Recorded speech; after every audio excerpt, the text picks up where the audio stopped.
haishiki simu yake. Ndio sawasawa na hii dhulma, tena dhulma kubwa ambayo Mwenyezi Mungu Subhanahu wa Ta'ala atawadhalilisha wanaume siku ya Kiyama. Kwa sababu lazima wanaume wa Kiislamu tufike mahali tuelewe, mwanamke haolewi kwa sababu ya kuja kufua nguo, mwanamke haolewi kwa sababu ya kuja kupika. Mwanamke anatakiwa apike kama sehemu ya ihsani, kumsaidia mwanamume.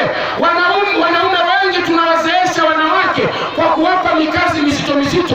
Unamkuta mwanamke anazeeka akiwa mtoto mdogo, mwanamke anazeeka akiwa mtoto mdogo kwa sababu ya kufanyishwa mikazi mizito mizito. Kuna wanawake wengine hapa kwa sababu ya kufanyishwa kazi nzito, hata ile ladha mwili umekosa ladha. Mtoto mdogo kaisha komaa, utafikiri mzee wa miaka 70. Usiku akilala na mume wake, kwa namna mkono ulivyoharibika kwa sababu ya kushika samaki, kwa sababu ya kufanya kazi, mkono umeharibika mpaka usiku akilala na mume wake akimpapasa, mume anapiga kelele, mama kile ananiuliza kaniua. Wallahi hapa kuna wanawake kwa sababu ya kuangaikia. Maana leo tukiwa wa kweli, leo wanawake wengi ndio wanawalisha waume zao, wala kweli. Na mwanaume yeyote mwenye kulishwa na mke wake bila ridhaa ya mwanamke, mwanaume huyo atachomwa na Mwenyezi Mungu siku ya Kiyama. Allahu Ta'ala ala rusul awwalin wal akhirin. Mwanaume huyo ajiandae kudhalilishwa na Allah siku ambayo atadhalilisha watu mwanzo. Mwanaume lazima ajue kumvisha mke wake vizuri, mwanamke apendeze. Angalia mke wako alivyopauka sasa, utasema ni chapati iliyokosa mafuta. Mwanamke wa mtu anatembea barabarani kokoroka tu, haeleweki mbele ni nyuma au nyuma ni mbele, haeleweki. Mwanamke miguu imeharibika mpaka kilala usiku, labda mguu kwa bahati mbaya umepita kwenye neti, mguu unakwama kwenye neti unasikia inacharika yote.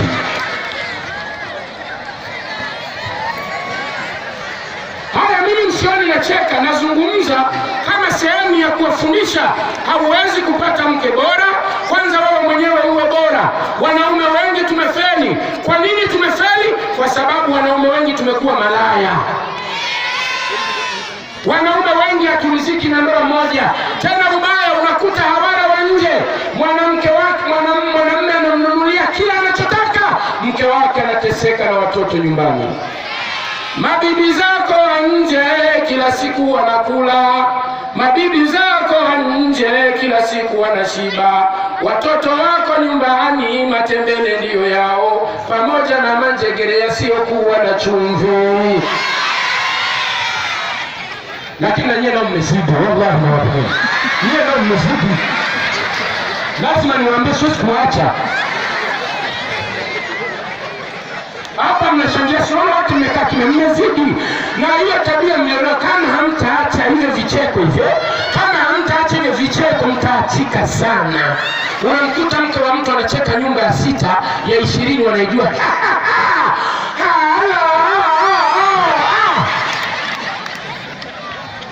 Kuna mwanamke nimemkuta juzi anacheka mpaka nikasimama.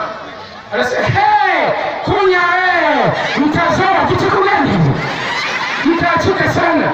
Kuna wanawake wengine Mungu amewanyima, sijui vicheni mada mnavifundishwa, mnafundishwaje. Mwanamke ni yule ambaye anajua kumpokea mume wake. Umuonapo mumeo funua meno ucheke, mumeo ajipe sifa uwe mke mwenye radhi. Kwanza mwanaume unapomwona mume wako unatabasamu, hata kama unatabasamu, alafu mwendo wa kwenda kumpokea, usitembee kama mgambo wa manispaa ya Dar es Salaam. Jiachie maana jiachia. Tuseme la ilaha illa Allah. Wanawake wengi wamefeli kwenye mapokezi. Unajua sisi wanaume tunadanganywa na vitu vidogo, maskini ya Mungu. Mwanaume anatafuta wakati mwingine riziki ya dhiki, ya shida.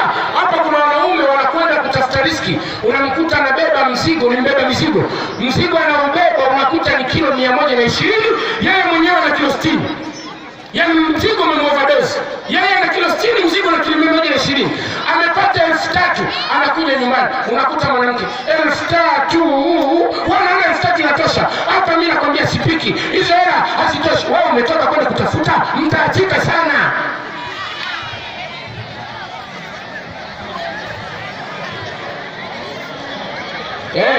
Mwanamke mwingine unasikia tena, wanawake wa siku hizi mnapenda hela sana. Wanaume ambao hawana hela sijui wataoa wapi ya rapu. Siku unakuta na vicheko vyao, sura mtavumilia, kikubwa mshiko. Yaani hata una sura mbaya utastahimili. Atakuwa anaangalia hata pembeni, kikubwa mshiko. Yeye mjui uchungu wa kutafuta hela. Unamkuta mwingine baby hani naomba 20,000. Basi anamwambia nitakupa, nasikia niwekena ya kutolea. Kwani 20,000 utoe? Mtatuua. Wala mtatutoa roho. Fikiri mahala mtuhurumie. Tuseme la ilaha illallah. Sijasikia tuseme la ilaha illallah. Mwanamke mwema, Mungu anasema mwanamke mwema ni yule mwenye kumtii mume wake. Hata kama mume wako alipo, unapotaka kutoka, midhani mume wako hana taarifa, usitoki. Hapa kuna wanawake wamekuja wamezao hawana ruhusa. Na naenda kwenye mazao, mimi hana ruhusa, haupati thawabu, unapata laana. Mmekaa kimya? Punguzeni. Mtume Muhammad, tumsalie Mtume Muhammad. Mwanamke mwenye kujua vizuri ndoa yake ni kumbembeleza mume. Hakuna njia nyingine. Sisi wanaume wadhaifu, hata kama mmekaa, wewe na mume wako mmekaa, labda mume wako ameteleza ile hewa inayotoka, si mnaijua ile hewa? Ile hewa imemtoka kwa bahati mbaya. Wewe jishauri pale, pole mume wangu, pole, haujaumia, pole. Yaani hata kwenye hewa unampa pole.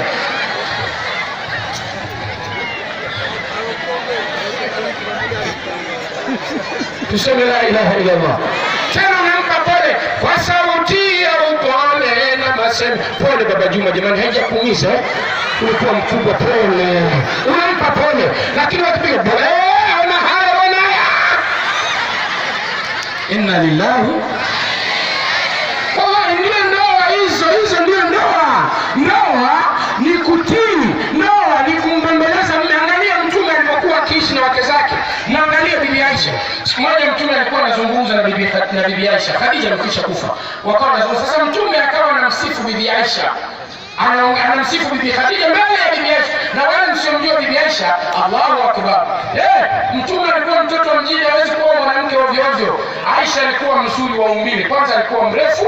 Wenyewe wanawake wa Maka walikuwa wanamuita Mulamil al-Uyun, mwanamke mwenye macho mapana. Bibi Aisha alikuwa mwembamba, hakuwa mnene.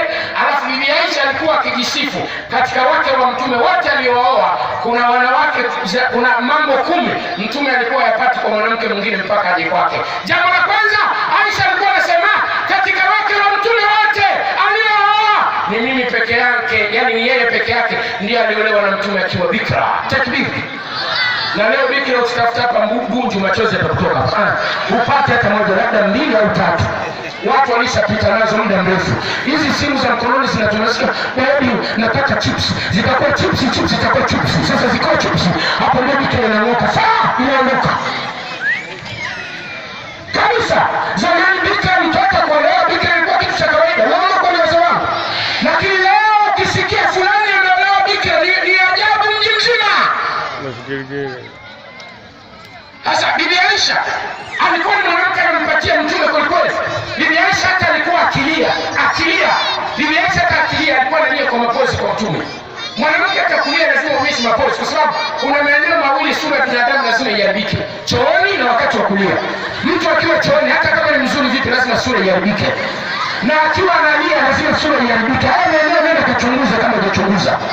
Sasa Aisha hata kulia alikuwa mzuri. Mtume mwenyewe anathibitisha hili.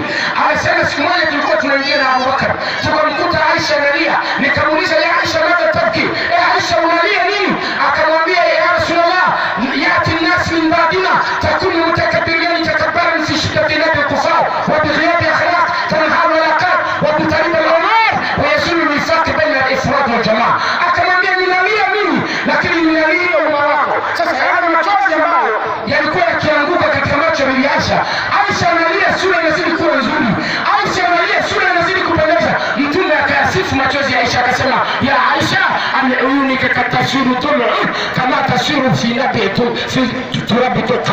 Aisha, macho yako yanaangusha machozi utafikiri ni chemchemu inayopita katika udongo wenye kuteleza. Takbir.